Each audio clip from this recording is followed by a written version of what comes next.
Hi guys, welcome to AGS study YouTube channel. I am Sachin. Basically आज की इस video में हम पास्ट परफेक्ट टेंस के बारे में डिस्कस करने जा रहे हैं। क्या होता है, जनरली जब भी हम कोई भी सेंटेंस देखते हैं तो सेंटेंस देखने के साथ ही हमें यह नहीं पता चलता है कि यह किस टेंस का वाक्य दिया हुआ है।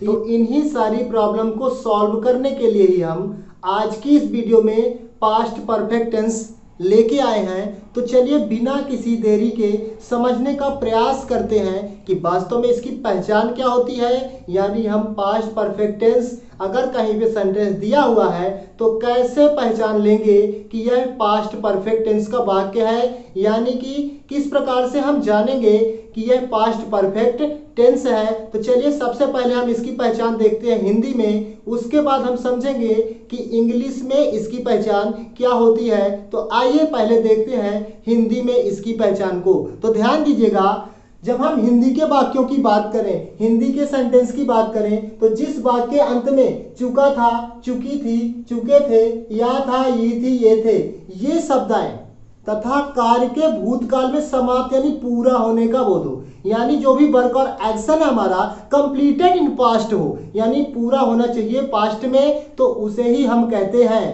Past perfect tense. तो देखिए इस प्रकार से हमने पास्ट परफेक्ट टेंस की हिंदी में समझ लिया कि पहचान क्या होती है। आइए देखते हैं थोड़ा सा डिफरेंट कि इंग्लिश में हम इसको किस प्रकार से पहचानेंगे और इसकी पहचान क्या होती है।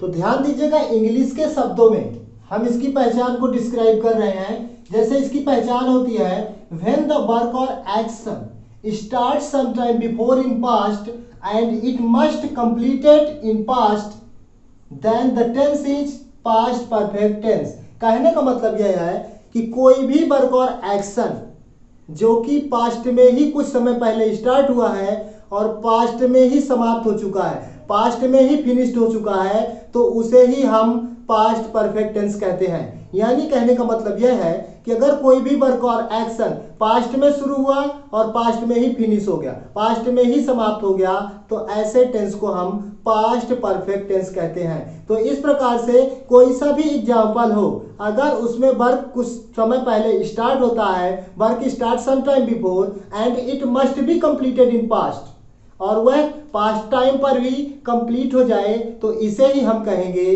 Past perfect tense. इस प्रकार से हमने पास्ट परफेक्ट टेंस की पहचान हिंदी और इंग्लिश के शब्दों में समझ लिया है। चलिए देखते हैं कि इसकी हेल्पिंग वर्ब्स क्या होती है और इसमें मेन वर्ब्स का कौन सा फॉर्म यूज में लाया जाता है।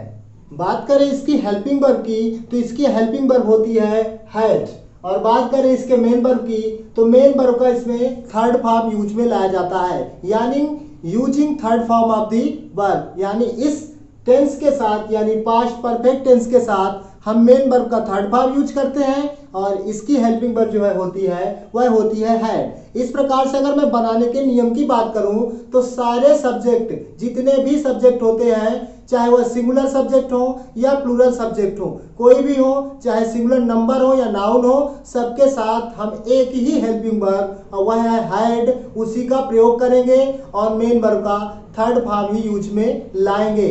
तो इस प्रकार से हमने समझ लिया कि इसकी मेन वर्ब क्या होती है और इसकी हेल्पिंग वर्ब क्या होती है। चलिए नेक्स्ट अपन देखते हैं कि अफर्मेटिव सेंटेंस हम किस प्रकार से करेंगे और क्या इसका बनाने का तरीका होता है। स्ट्रक्चर के माध्यम से चलिए समझने का प्रयास करते हैं। ध्यान दीजिएगा, जब हम पास्ट परफेक्ट टेंस का अफर्मेटिव सेंटेंस बनाएंगे तो सबसे पहले सब्जेक्ट, उसके बाद हेल्पिंग वर्ब के रूप में हैड, उसके बाद मेन वर्ब का थर्ड फॉर्म, उसके बाद ऑब्जेक्ट और लास्ट में अदर वर्ड का यूज करेंगे।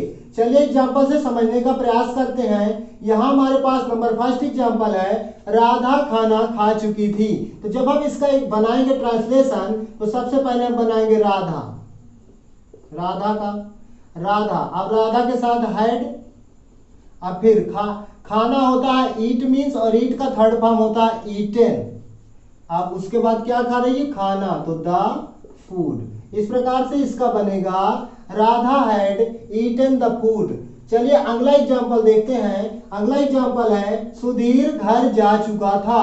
तो इस प्रकार से जब हम इसका ट्रांसलेशन बनाएंगे तो इसका बनेगा सुधीर हैड गॉन टू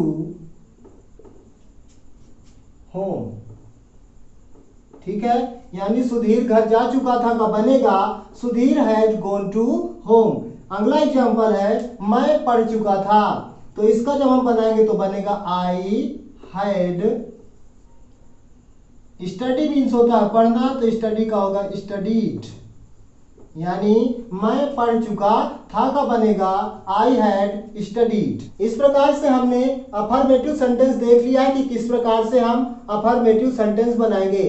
चलिए नेक्स्ट अपन देखते हैं कि हम निगेटिव सेंटेंस किस प्रकार से करेंगे। ध्यान दीजिएगा, जब भी हम निगेटिव सेंटेंस बनाएंगे पास्ट परफेक्ट टेंस का, तो सबसे पहले सब्जेक्ट, उसके बाद हेल्पिंग वर्ब के रूप में हैड का यूज करेंगे, उसके बाद नॉट क्योंकि निगेटिव सेंटेंस है, उसके बाद मेन वर्ब्स का थर्ड फॉर्म, देन ऑब्जेक्ट और लास्ट में अदर वर्ड का यूज करेंगे। चलिए एग्जांपल से समझते हैं। यहाँ पे हमारे पास एक एग्जांपल है, सोनू पुस्तक नहीं पढ़ चुका था। जब हम इसका बनाएंगे तो इसका बनेगा सोनू, उसके बाद लगेगा हैड, उसके बाद नॉट। अब पढ़ना होता है रीड मीन्स, तो रीड के तीनों फॉर्म रीड ही होते हैं, रीड, रेड, रीड। तो इस प्रकार से यहाँ पे होगा रीड द बुक। तो इस प्रकार से इसका बनेगा Sonu had not read the book. Next example है रोहित स्कूल नहीं जा चुका था। तो जब हम इसका करेंगे तो बनेगा रोहित हैड नॉट।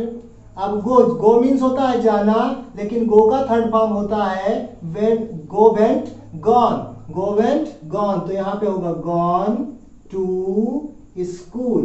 तो इस प्रकार से इसका बनेगा Rohit had not gone to school. Next example है सीमा फूल नहीं तोड़ चुकी थी। तो जब हम इसका बनाएंगे तो इसका बनेगा सीमा, उसके बाद हैड लगेगा हेल्पिंग वर्ब, उसके बाद नॉट, और प्लक होता है तोड़ना, तो प्लक का थर्ड फॉर्म होता है प्लक्ड द फ्लावर्स। तो इस प्रकार से इसका बनेगा Seema had not plucked the flowers. इस प्रकार से हमने निगेटिव सेंटेंस बनाना सीख लिया है स्ट्रक्चर के माध्यम से।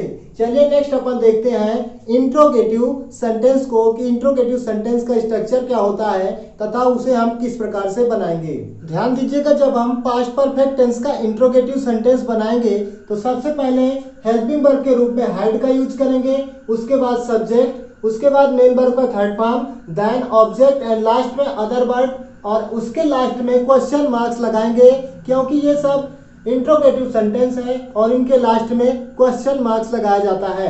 तो चलिए यहाँ पे एग्जांपल से समझने का प्रयास करते हैं। जैसे नंबर फर्स्ट एग्जांपल है, क्या सोहन कपड़े खरीद चुका था।